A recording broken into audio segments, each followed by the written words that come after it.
ያዕቆብ ከቤርሳቤህ ወደ ካራን ሲሄድ የለውም ነበረ አማካሪ ዘመድ። እልል ይባላል፣ ይጨበጨባል፣ አመስግኑ።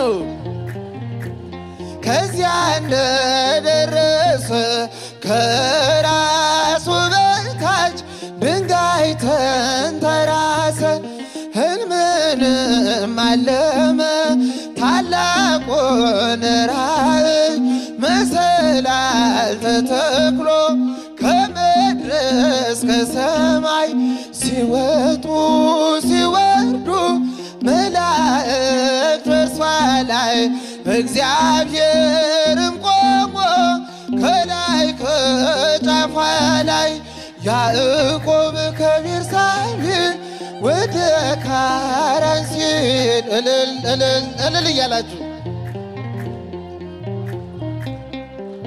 ፀሐይ ጠልቃ ነበር። ከዚያ እንደደረሰ ከራሱ በታች ድንጋይ ተንተራሰ። የአባቶች አምላክ እኔ እግዚአብሔር ነኝ፣ ይህን ምድር ለርስት እሰጥሃለሁኝ። ዘር እንዳሸዋ በምድር ይዘራል፣ በአራቱ ማዕዘን ሕዝብህም ይቆማል። ያዕቆብ ከቤርሳቤህ ወደ ካራን ሲሄድ የለውም ነበረ አማካሪ ዘመድ። እልል እያላችሁ አመስግኑ።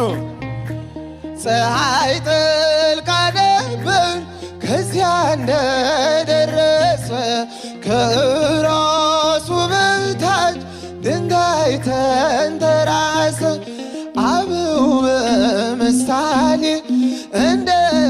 እንደተናገሩት ከምድር እስከ ሰማይ አምላክ የዘረጋ በላይዋ ተቀምጦ በግልጽ የታየባት የያዕቆብ መሰላል እመቤታችን ናት።